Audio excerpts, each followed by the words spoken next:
cuando estoy caído, vienes, me levantas y me das aliento, vienes, me das fuerza y tú me... Bienvenidos a Ardoca de Vida Panamá. Hoy tenemos noche de estudio bíblico. El pastor Jordano no pudo estar con nosotros, así que me toca hoy reemplazarlo. Y ustedes saben que tenemos una deuda pendiente. Tú sabes, papá, cada vez que me vemos estamos estudiando el libro de Romanos. Así que cada vez que nos vemos vamos a seguir estudiando e ir adentrándonos más y más en el libro de Romanos, uno de los libros más brutales en la Biblia.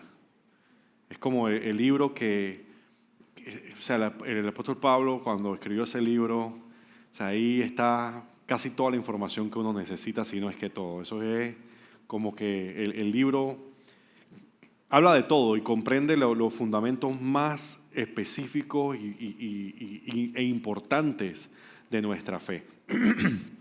Y hoy vamos a ver Romanos 4.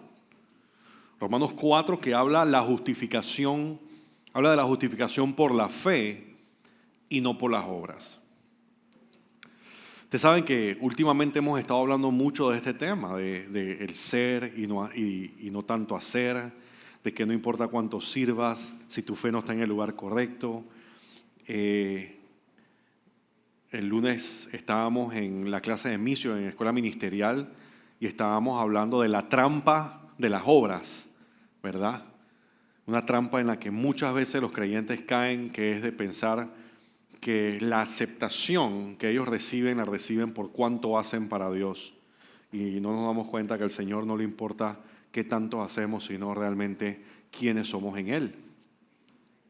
Y bueno, vamos a hablar aquí sobre la justificación de la fe, o sea, la justificación por la fe y no por las obras. Y es interesante porque cuando tomamos el libro de Romanos, el capítulo 4, lo podemos dividir en 4 pedazos o en 4 partes. No creo que lleguemos a cubrir todo. Vamos a tratar de cubrir todo el capítulo 4 hoy, pero yo no sé, algo me hace pensar que no lo vamos a lograr, porque viendo la cantidad de páginas que tengo y viendo el tiempo que tengo, no, eso es como para una prédica de domingo.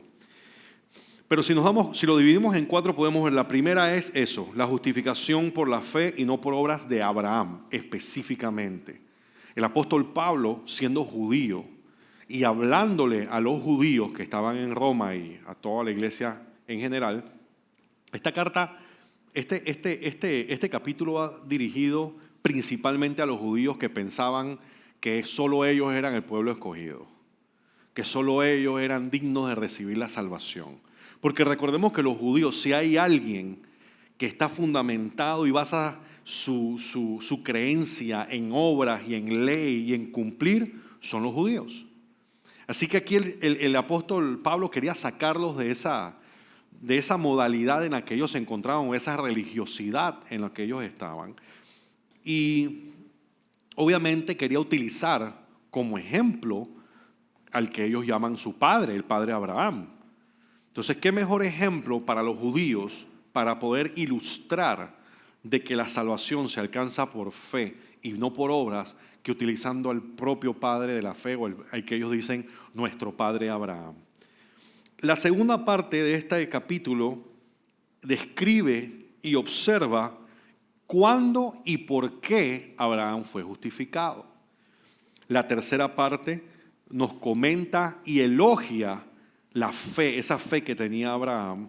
Y por último, hace como un cierre donde él aplica todo esto, o explica por qué todo esto aplica para nosotros también. Porque imagínate, si estuviéramos leyendo algo solamente para los judíos, no, pero cómo esto aplica para nosotros también. ¿Quiénes somos nosotros?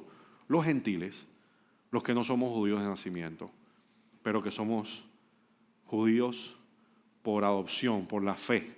Hemos sido adoptados por Abraham, somos herederos de esa promesa. Entonces vamos a entrar en la palabra. Romanos 4, versículo 1 dice: entonces, ¿qué diremos en el caso de nuestro antepasado Abraham? En realidad, si Abraham hubiese sido justificado por las obras, habría tenido de qué jactarse, pero no delante de Dios. pues, ¿qué dice la Escritura? Creyó Abraham a Dios y esto se le tomó en cuenta como justicia. Voy a hacer una pausa ahí. Ya de salida estamos entrando y él está hablando, como decimos, a los judíos.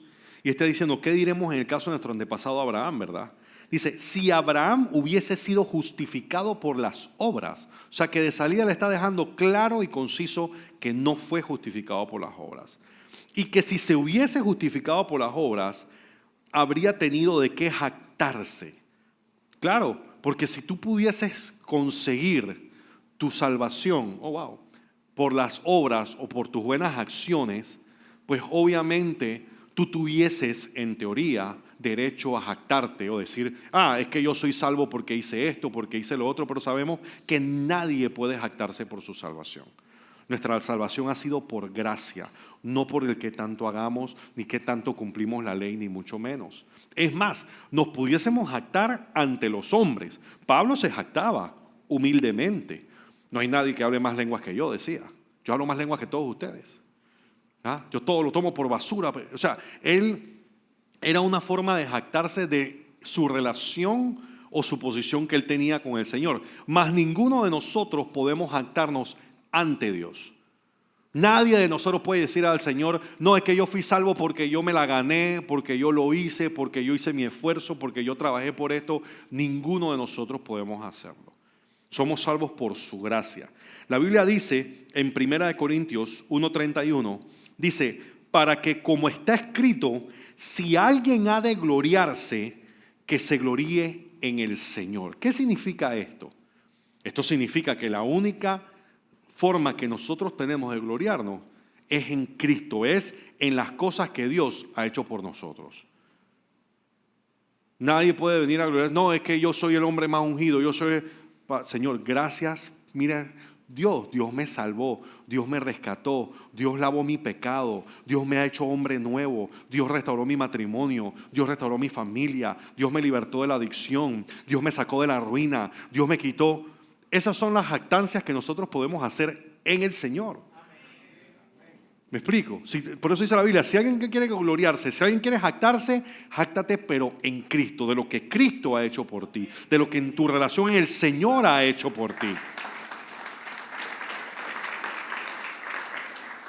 Sí, no es todo lo contrario a cuán ungido soy, cuánto me usa Dios, qué unción que tengo, Dios sí me escucha, si cuando yo le pongo la mano la gente se cae. Eso no es la jactancia en el Señor de que la palabra habla, ¿verdad? Que algunos escuchamos por ahí, los apóstolos y los arcángeles. Y continúa diciendo, dice, creyó Abraham a Dios y este se le tomó en cuenta como justicia. Y lo que está ahí la palabra es citando el libro de Génesis. En el libro de Génesis dice, Abraham creyó al Señor y el Señor se lo reconoció como justicia. O sea, desde el libro de Génesis. Y eso es algo que establece el fundamento de nuestra fe. Establece los parámetros de que no somos salvos por nuestras buenas obras, por nuestras buenas acciones. Y hay un dicho que suena, dice, la gente buena no va al cielo. Y uno se queda como que, pastor, ¿cómo así? La gente buena no va al cielo. Al cielo va la gente arrepentida. Al cielo va la gente que ha puesto su fe en el Señor Jesucristo. No importa cuántas buenas cosas tú haces, sino porque imagínate, si la gente fuera al cielo por sus buenas obras, todos los clubes benéficos estuvieran, todo el mundo tuviese la salvación garantizada, ¿no? ¿Para qué voy a la iglesia si me puedo meter a los 20-30, me puedo meter a los Kiwani, me puedo meter a los Rotarios, me puedo meter al Club de Leones, me puedo meter a los estos, a los otros que hacen buenas obras? No necesito buscar de Cristo entonces. No necesito la sangre que fue derramada en la cruz del Calvario para el pago de los pecados de la humanidad. ¿Verdad? Entonces continúa diciendo, ahora bien, cuando alguien trabaja, no se le toma en cuenta el salario como un favor, sino como una deuda. Sin embargo, al que no trabaja, sino que cree en el que justifica al impío, se le toma en cuenta la fe como justicia. ¿Qué significa esto? De que al que trabaja se le toma la fe como deuda. Significa que si tú hicieses todas estas cosas buenas, o sea, vamos a ver, cuando tú trabajas, tu salario no es un regalo. Tu remuneración es una deuda. En el momento que tú comienzas a trabajar, en ese momento tu empleador está adquiriendo una deuda contigo. Cuando llega la quincena, él salda esa deuda dándote o pagándote tu remuneración, tu salario. Pero en el mundo espiritual hay personas que hacen y hacen y hacen pensando que están adquiriendo una deuda, o sea, que Dios está adquiriendo una deuda con ellos. No sé si me explico. O sea, y esto, miren cómo la Biblia describe, o qué es lo que la Biblia quiere decir. Significa que cuando nosotros somos salvos por fe, no es la fe perfecta. Porque si nuestra fe fuese perfecta, nosotros no fuésemos salvos por la gracia de Dios, sino por qué buena es nuestra fe. Lo que Dios busca no es tu fe perfecta. Lo que Dios busca es la fe que perdura o permanece. Porque va a haber altas y bajas. Va a haber circunstancias en las que tú no te vas a sentir, como yo lo dije. Hay momentos en que tu fe está en el monte Everest y hay momentos en que está allá afuera de Panamá Viejo en la lama metida. En lo más profundo. Hay momentos en los que te sientes en la cúspide y hay momentos que te sientes en la cima con S, que es abajo. Sí, porque cima con C es arriba y cima con S es abajo. Entonces, ¿qué es lo que dice? Que la fe, o sea, el que tú haces obras no significa que Dios está adquiriendo una deuda contigo. Es más, ni siquiera al creer Dios está adquiriendo una deuda contigo. Tú eres salvo por gracia, por su regalo. Porque en el momento que tú eres salvo solamente por una fe perfecta que la mantuviste desde el día que naciste hasta el día que moriste, si fuera la fe solamente lo que te salva y no la gracia, significa entonces que tú estás siendo salvo por obra. ¿Cuál es tu obra? Que tuviste fe, que tuviste una fe. Y de eso no se trata. No sé si me explico. Entonces por eso dice que cuando uno trabaja, el que trabaja se le es contado como deuda. Y continúa diciendo, sin embargo, al que no trabaja, sino que cree en el que justifica al impío, se le toma en cuenta la fe como justicia. Continúa diciendo, David dice lo mismo cuando habla de la dicha de aquel a quien Dios le atribuye justicia sin la mediación de las obras. Dichosos aquellos a quienes se le perdonan las transgresiones, cuyos pecados son cubiertos. Dichoso aquel cuyo pecado el Señor no tomará en cuenta. Entonces, vemos expresamente que la salvación de Abraham, su justificación, fue alcanzada por fe y no por obras. Obviamente, por la gracia del Señor.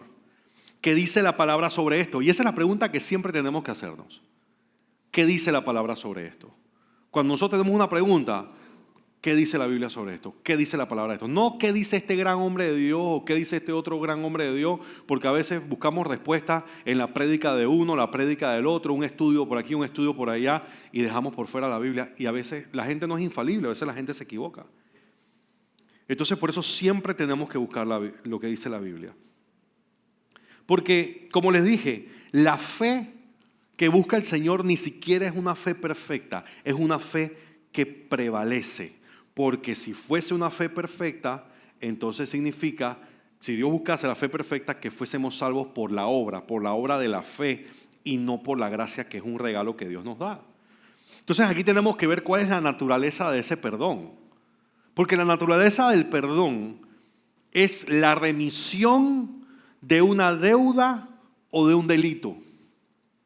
Es la cubierta del pecado como cosa inmunda, como la desnudez y vergüenza del alma. Es como que tú estuvieras desnudo por ahí, estás en forma vergonzosa y viene alguien y te cubre. Así mismo hace el Señor con nosotros. Nos vemos inmundos, nos vemos sucios como pecadores que somos y Él con su sangre nos cubre y nos lavó. Esa es la naturaleza del perdón que nosotros recibimos. No solamente eso, dice que Dios echa el pecado a sus espaldas para esconder su rostro de Él. Implica que la base de nuestra bendición o nuestra bienaventuranza no es nuestra inocencia. O sea, nosotros no somos perdonados o somos salvos porque somos inocentes. Es más, cuando nosotros venimos a los pies de Cristo, pedimos perdón y todo lo demás, eso no significa que seamos inocentes. Dios nos ve a nosotros y no nos ve como inocentes. Ni siquiera es el hecho de que no hayamos pecado, sino que Dios escoge cargar ese pecado por nosotros. Jesús se echó nuestro pecado encima para que nosotros no tengamos que pagar el precio de nuestros pecados.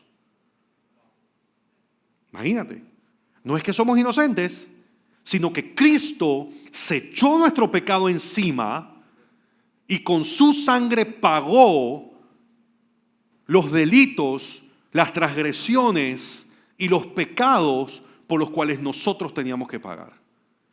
Es como estar en un paredón a ser fusilado.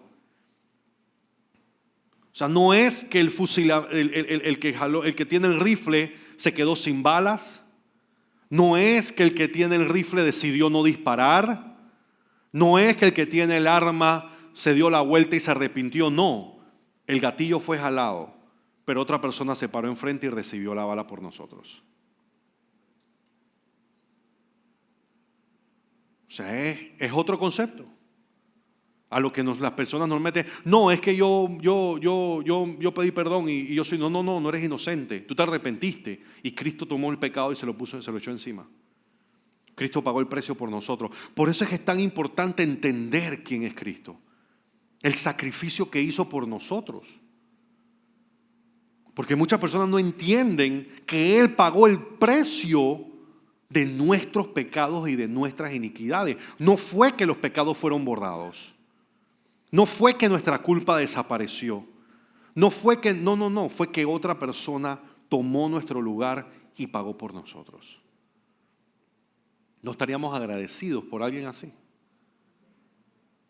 Si llegara al banco y te dijera, te voy a quitar la casa, ¿cuánto debo? Debes $200,000 en letra. Vas a perderlo todo. Y otra persona viene y paga por ti. Gratis, porque sí. ¿No estaríamos agradecidos con esa persona? Imagínense cuando Jesús pagó por nuestra vida eterna para librarnos del infierno. Entonces, cuando seguimos adelante al versículo 9, en esta parte el apóstol describe y observa cuándo y por qué Abraham es justificado. Y comienza diciendo, ¿acaso se ha reservado esta dicha solo para los que están circuncidados? Aquí está hablando ¿para quién? Para los judíos. ¿Acaso, y gracias al Señor que esta dicha no es solamente para los que están circuncidados? ¿Usted se imagina ahora todo este poco de gente adulto teniendo que circuncidarse para poder cumplir con el pacto? Por lo menos ahora hay anestesia, ahora hay ungüentos, ahora hay hielo y un montón de cosas. ¿Tú te imaginas en esos tiempos? Papá. Y Abraham que se circuncidó de viejo. Porque si tan siquiera cuando son bebés que uno ni se acuerda, pero de adulto, ¿qué nivel? ¿Acaso no es también para los no judíos? Hemos dicho que a Abraham se le tomó en cuenta su fe como justicia. ¿Bajo qué circunstancias sucedió esto? ¿Fue antes o después de ser circuncidado? Buena pregunta, ¿verdad? La Biblia hace la pregunta y también la responde. Dice, antes y no después.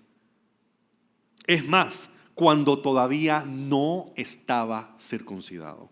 Recibió la señal de circuncisión como sello de la justicia que se le había tomado en cuenta por la fe. Por tanto, Abraham es padre de todos los que creen, aunque no hayan sido circuncidados. Y a estos se le toma en cuenta su fe como justicia. Y también es padre de aquellos que además de haber sido circuncidados, siguen los pasos de nuestro padre Abraham, quien creyó cuando todavía era incircunciso.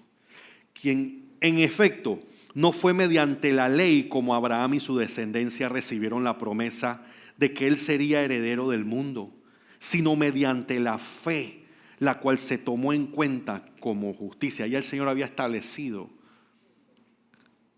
ya el Señor había establecido que la fe sería lo que nos salvaría y no la ley, antes de que la ley fuese enviada. Y la prueba, ¿quién es? Abraham, que recibió la promesa y fue justificado antes de que la circuncisión siquiera existiese. Porque el Señor lo que quiere es obediencia y no sacrificio. Lo que quiere el Señor es tu corazón y no tus obras. Entonces, mire lo que continúa diciendo. Porque si los que viven por la ley fueran los herederos, entonces la fe no tendría ya ningún valor y la promesa no serviría de nada. La ley en efecto trae castigo, pero no hay ley, pero donde no hay ley tampoco hay transgresión. Miren lo que dice Romanos 3:30 sobre lo que estamos hablando sobre la justificación. Dice, pues no hay más que un solo Dios. Él justificará por la fe a los que están circuncidados y mediante esa misma fe a los que no lo están. Y eso es importante saberlo hoy en día, porque hoy en día hay una corriente muy grande de judaizantes. Tú ves por ahí unos hermanos, un día están en la iglesia y el otro día vengan por ahí con una kipá, Shabbat Shalom. Y tú, ¿cómo así? No, que viene la fiesta de las trompetas. Ajá, el Sukkot.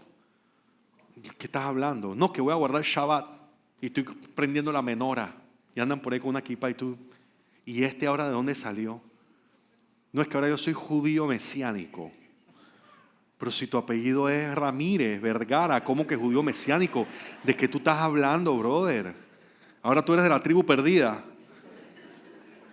De verdad. Y hay un montón de gente que está metida en esta película que si no guardan la ley y si no dejan de comer cerdo y comen kosher y no hacen un montón de cosas, no son salvos.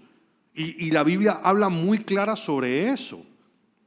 No, es que a los judíos se les fueron los que se les dio la ley y por eso los digo, sí, pero la ley, estamos en el nuevo pacto, estamos en el pacto de gracia y la misma Biblia dice que Él es Dios de los circuncidados y de los no circuncidados y que por la fe somos justificados. Entonces, ¿por qué ese cambio ahora de dieta? ¿Tú crees que a eso le importa el cambio de tu dieta? Si estás haciendo trampa en tus ventas y un montón de cosas y no estás pagando impuestos, o estás desbaratando a la gente con la boca, o estás haciendo esto, estás haciendo lo otro. ¿Qué le importa al Señor tu dieta si tu corazón está peor? Entonces, aquí nos damos cuenta de que la circuncisión era la señal de un pacto que ya se había hecho. ¿Qué significa? Que cuando la gente se circuncidaba, no era salvo porque se había circuncidado. Era salvo porque ya tú habías depositado tu fe en el Señor. La circuncisión era una señal externa y es lo mismo que el bautismo. Tú no eres salvo porque te metiste al agua, te metiste en la piscina. Si tú te metes en la piscina sin haberte arrepentido, haber puesto tu fe en el Señor Jesucristo, lo que hiciste fue una fiesta de piscina. Es como si hubieras ido al Playland Park, o hubieras ido a SeaWorld o cualquiera de esos lugares y te hubieras tirado por un zurda y te tomaste la foto y te comiste una pastilla. No hiciste absolutamente nada. Tú no eres salvo porque tú te bautizaste. El bautismo es una señal externa de una decisión interna en tu corazón que ya tú tomaste.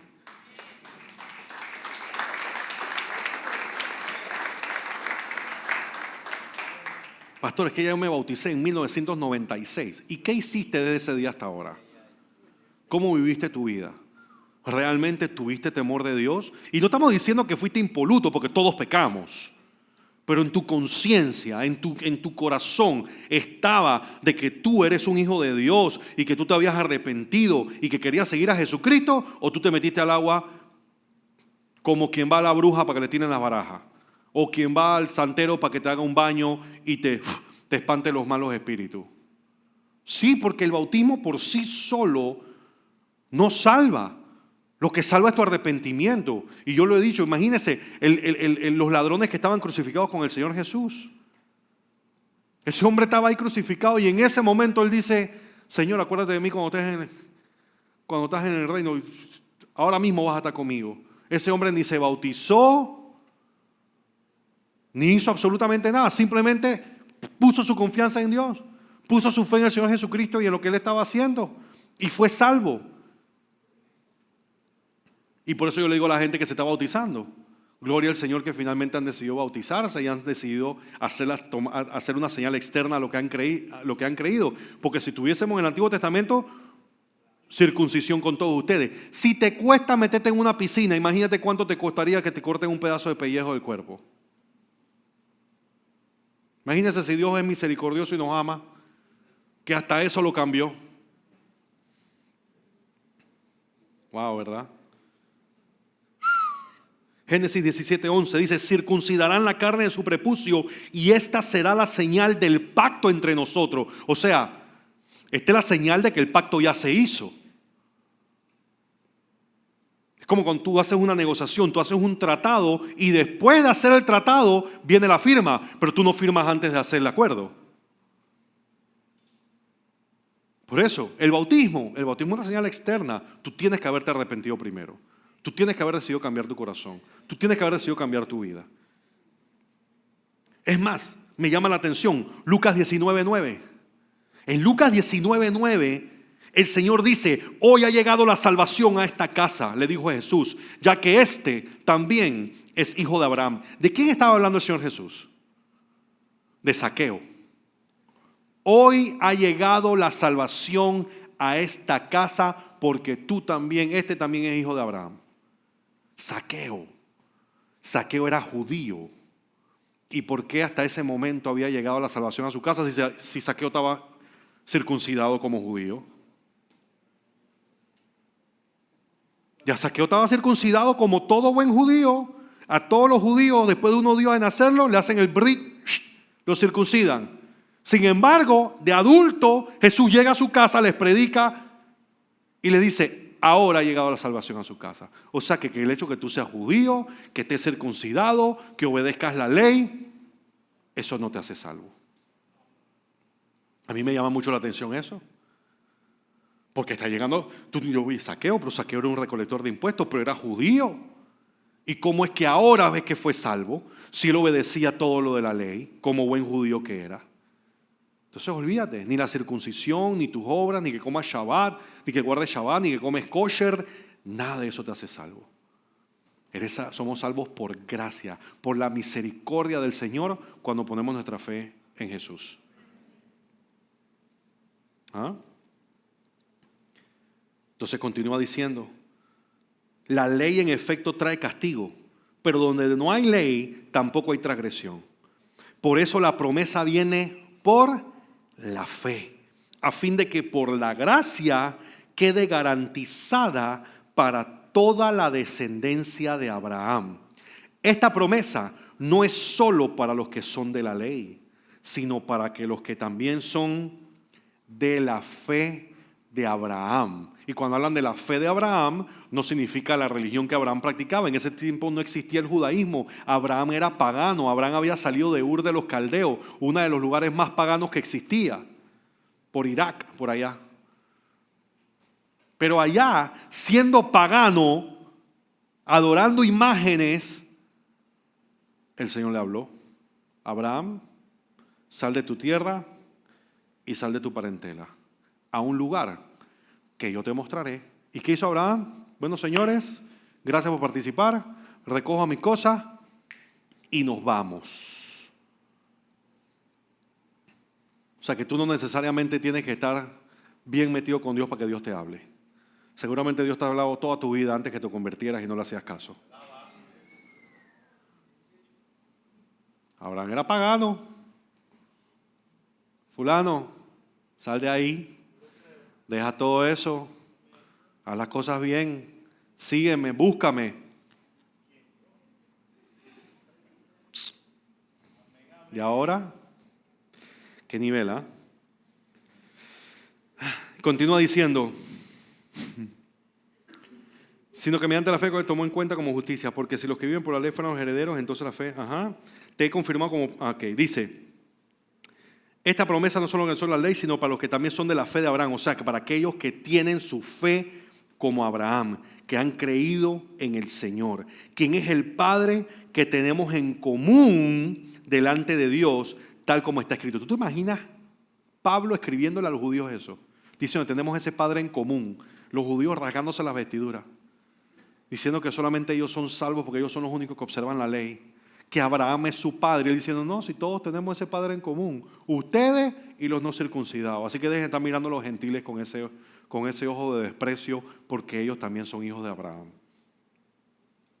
Dice, te he confirmado como padre de muchas generaciones. Así que Abraham creyó en el Dios que da vida a los muertos y que llama las cosas que no son como si ya existieran. ¿Quiénes aquí han creído en el Dios que da vida a los muertos? ¿Quiénes hemos creído en el que llama las cosas que no son como si fueran? Imagínense los judíos, el pueblo judío perdiéndose de las señales, de los milagros, de los prodigios.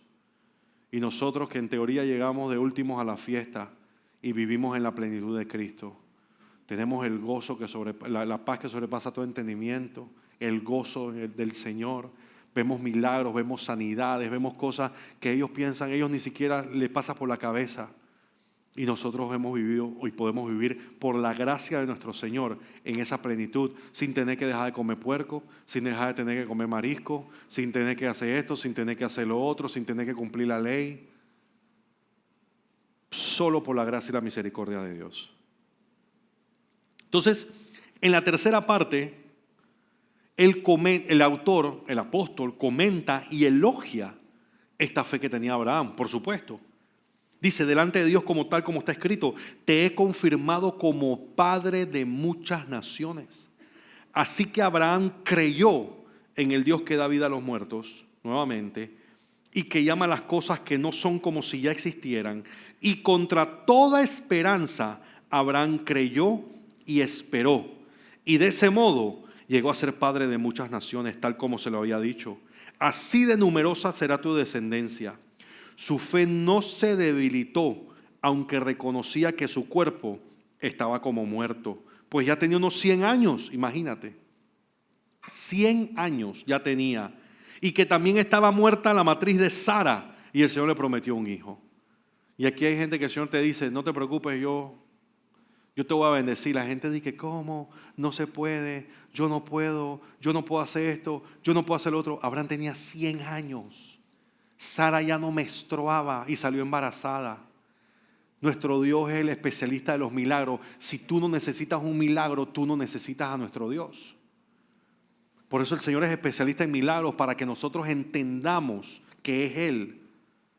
Porque si no fuera así, si no fuera un milagro sobrenatural, si no fuese algo, le diéramos crédito a nuestra propia habilidad. Es que yo soy muy inteligente, es que yo soy muy guapo, es que yo soy muy fuerte, es que yo sí puedo, es que yo no sé qué, es que yo sé más. No, papito, cuando tú llegas al lugar y dices, no puedo, no doy, no sé cómo, no voy para adelante, dice el Señor, bueno, ahora voy yo. Ese es el Dios que tenemos.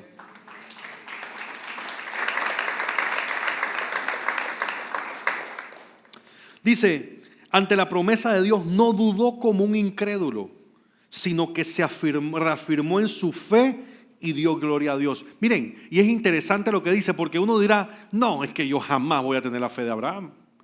Se dice que Abraham nunca dudó. Sí dudó en un momento.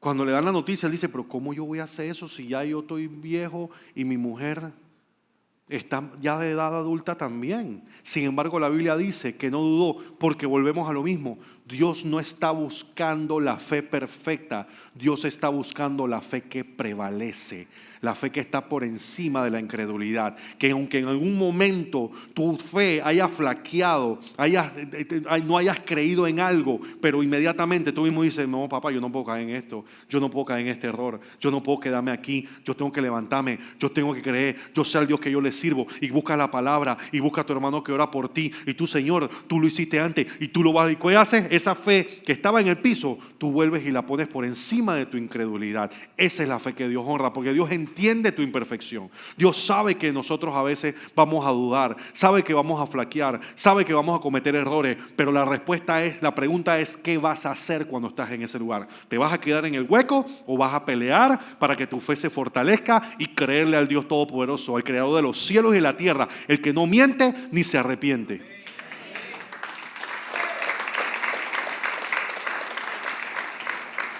Abraham negó hasta a la esposa.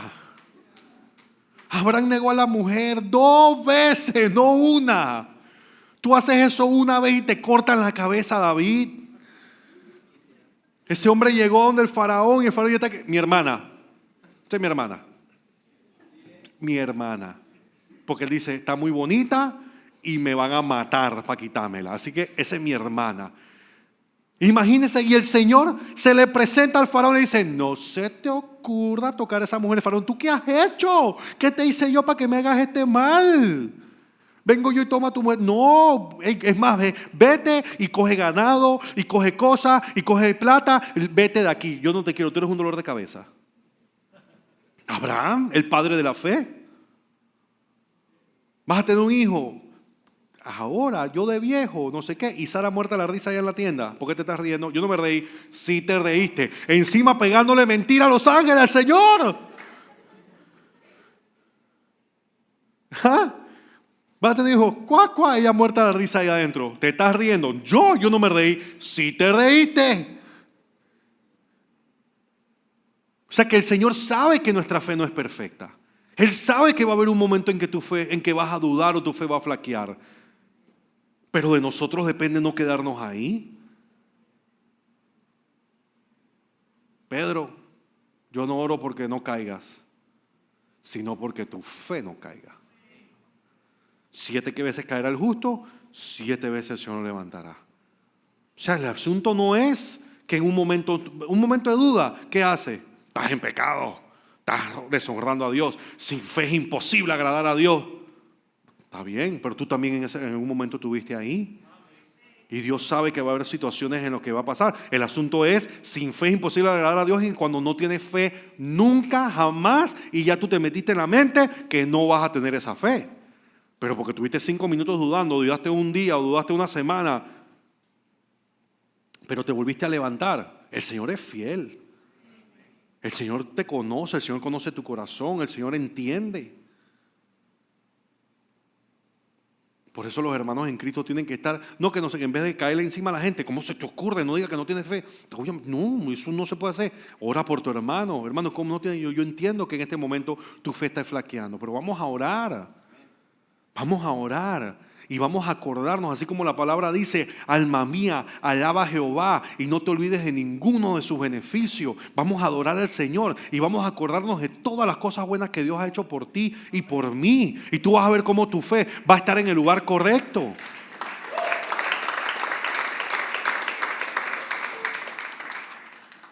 Es normal, no te sientas mal porque en un momento te sentiste desesperado. No te sientas mal porque en un momento dudaste del propio Señor, de que, chuleta, yo creo que Dios en esta sí no va a llegar. Dice que Dios aprieta pero no ahorca. Yo creo que aquí sí voy a quedar ahorcado. Sí, ese es uno de los hobbies del Señor, tú sabes, ¿no? Nosotros nos inventamos esos cuentos. Sí, va a haber un momento en el que pues, no te sientas mal si pasaste por ahí o estás en ahí, no te des golpe. Pero como dice la palabra, alma mía, alaba a Jehová y no te olvides de ninguno de sus beneficios. Asimismo, no te olvides de lo que el Señor ha hecho.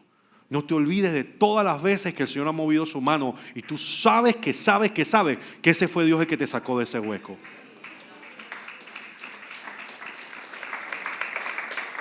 Sí, porque muchas veces tú sabes, estamos en este caminar y bueno, las cosas salieron bien, pero como seres humanos somos muy dados a olvidarnos de la noche a la mañana lo que Dios hizo por nosotros. No, pastor, eso no es así. No, pregúntale al pueblo que salió de Egipto.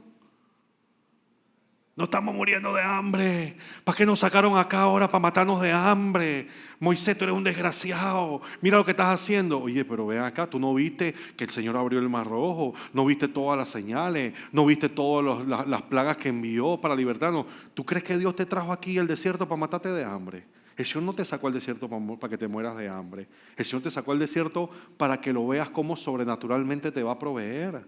Para que veas su gloria con todo su esplendor. Vas a ver nube, vas a ver columna de fuego, vas a ver el maná en el momento que tú menos y todavía cuando ya no querías maná, querías carne, te mandó las aves también, las perdices para que también comiera.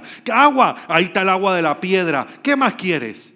Y nosotros todavía, el Señor demora un poquito y nos queremos olvidar de Él. Empezamos a maldecir, empezamos en una vez a refunfuñar, empezamos a, ¿quién me dijo a mí? ¿Quién me metió a mí en este cuento? Hacha la vida. ¿Cuándo fue que yo me creí ese cuento de ese pastor de que esa prédica que no sé qué? O sea, yo soy un iluso, yo soy un estúpido, yo soy no sé qué cosa, yo soy no sé cuánto. Y empiezas a refunfuñar y el Señor así como que, ¿en serio? ¿Quieres un arete para que te hagas un becerro dorado? Y sí, porque ahí vienen los becerros dorados. Cuando estamos cansados, nos apoyamos en el lugar equivocado. Moisés había ido 40 días a buscar la ley y acá estaba el pueblo arrebatado diciendo, ya ese man no viene, ya.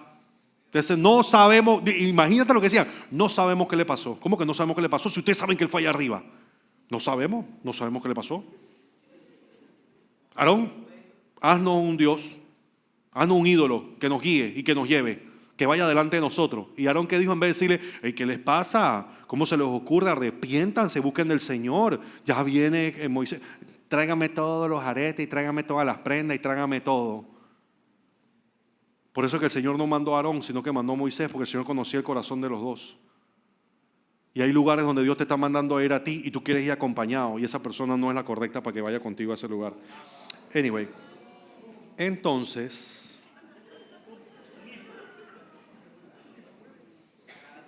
place commercial here.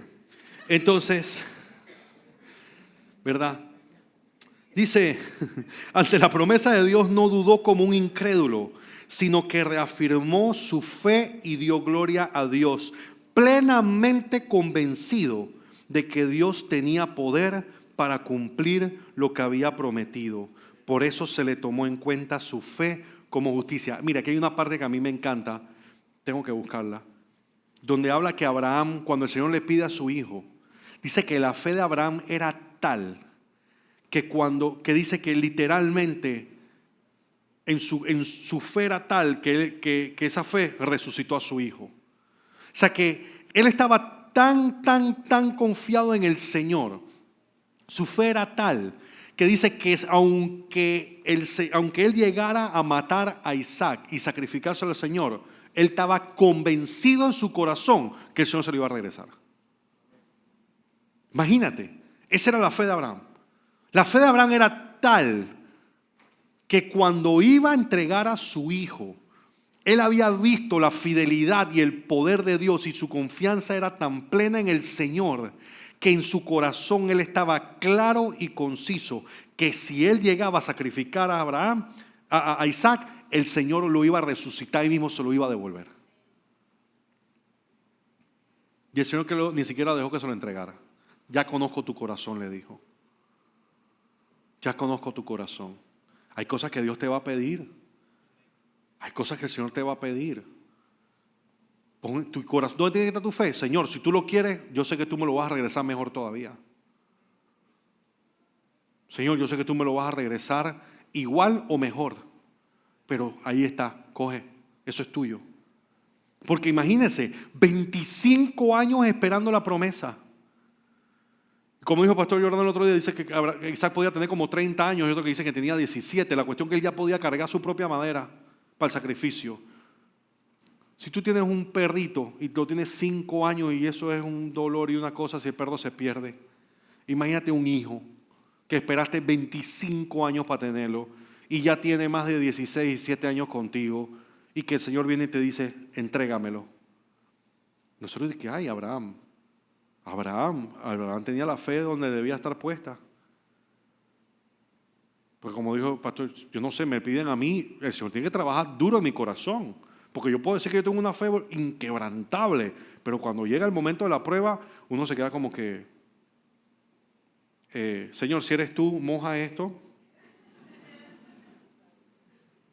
Porque quiero estar seguro que eres tú el que está hablando. Pero la fe es, Señor, yo te lo voy a entregar porque tú me lo vas a devolver igual o mejor de lo que yo te lo di. Entonces, por último, cerrando, pudimos ver todo, ¿vio? No estoy hablando mucho. Aplica todo esto a nosotros también. Romanos 4:23. Dice, y esto de que se le tomó en cuenta, no se escribió solo para Abraham, sino también para nosotros. Gloria a Dios por eso. Dios tomará en cuenta nuestra fe como justicia, pues creemos en aquel nuevamente que levantó de entre los muertos a Jesús nuestro Señor. Él fue entregado a la muerte por nuestros pecados y resucitó para nuestra justificación. El Señor nos está hablando mucho de nuestra fe, de dejar de tratar. Mire, y ya les digo, en Misión hablamos de la mentira de las obras, del querer hacer y hacer y hacer para ganar aceptación de la gente y de Dios. Dios no te ama por lo que tú haces. Dios te amaba desde antes que tú hubieras movido un dedo dentro de esta iglesia o allá afuera. Que tu fe no descanse en qué tanto puedes hacer para Dios. Que tu aceptación de la gente no sea lo que mide, de que si la gente me ve o la gente piensa o la gente ve qué hago, porque hay mucha gente que están haciendo cosas para que los demás lo vean. Porque más haces, no te acercas más al Señor. A veces, lastimosamente, cuando hacemos mucho, nos terminamos alejando del Señor. Porque resulta ser que estamos tan ocupados, ¿sí o no, brother? Estamos tan ocupados en hacer y hacer y hacer que cuando vas a ver, ¿estás orando? No. ¿Estás leyendo la Biblia? No. ¿Te has pasado tiempo en intimidad? No. ¿Cuándo fue la última vez que ayunaste? Hace 6 años. Claro, porque estamos, pero eso sí, estás metido en 4 ministerios. Saliste 3 veces a evangelizar, le llevaste comida a los pobres, hiciste, deshiciste, todo lo demás, pero no estás teniendo tiempo de intimidad con aquel que pagó el precio por ti, que es lo único que Él quiere, más allá de todas las cosas que puedes hacer. El Señor nos está llamando a intimidad. El Señor nos está llamando a que nuestra fe esté depositada en su gracia. Recordemos que ¿qué es la gracia? Gracia es un regalo. Es algo que no merecemos, pero que el Señor nos ha querido dar. Él ya pagó el precio. No hay nada que puedas hacer tú que vaya a hacer que Dios te deba a ti algo. Dios no nos debe a nosotros nada. Todo lo que hacemos es por amor a aquel que nos amó a nosotros primero. Y debemos de seguir. Ese tiene que ser el fundamento de lo que hacemos y el fundamento de lo que creemos. Yo hago esto porque yo amo al Señor, porque Él me amó primero. Y el día que no lo puedo hacer, no me voy a deprimir. Voy a tomar un 5, voy a tomar un descanso. ¿Para qué? Para meterme más en el Señor. Miren, la Biblia habla incluso de las parejas. Dice, no dejen de tener relaciones. Si van a dejar y no van a estar juntos, dice, tiene que ser en común acuerdo. ¿Para qué? Para dedicarse con el Señor. Y no por mucho tiempo. ¿Para qué? Para evitar que el diablo se meta en la relación. Imagínense, hasta eso. Si vas a dejar de estar con tu pareja teniendo intimidad, que sea para meterte con Dios. Hasta en eso. O sea que nos concentrémonos más en ser y menos en el hacer. Y eso no es una excusa ahora también para que la gente diga que no, yo no voy a hacer nada de ahora en adelante porque yo soy el hombre más espiritual y yo voy a estar metido con Dios y no sé qué, y voy a orar y voy a ayunar. No, cuando tú estás en el lugar correcto, solito, de ti va a surgir el hacer cosas para el Señor. Eso va a ser natural y normal. Pero lo hacemos desde un lugar de plenitud y no de un lugar de necesidad.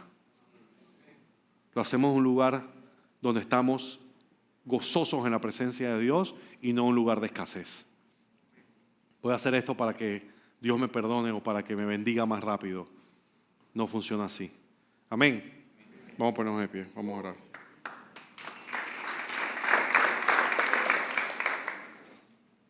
Padre, te damos gracias por esta palabra. Te damos gracias, Señor, porque tú pagaste el precio por cada uno de nosotros y no haces acepción de personas. No importa si somos circuncidados o no en lo natural, porque tú nos has circuncidado en lo espiritual en nuestros corazones, Señor. Gracias, Rey de Reyes y Señor de Señores, porque aun cuando no lo merecíamos, tú nos amaste primero y pagaste el precio por cada uno de nosotros. Nos justificaste, Señor, y nos acercaste a ti, Dios Todopoderoso. Señor, que sigamos buscando tu rostro, que sigamos, Señor, reposando en el regalo que nos has dado, Señor, y que todo lo que hagamos sea por un reflejo de nuestro amor hacia ti y nuestro agradecimiento hacia lo que ya has hecho, Padre Santo. En el nombre poderoso de Jesús, y todos decimos amén y amén. Gloria al Señor. Den un aplauso al Señor, familia.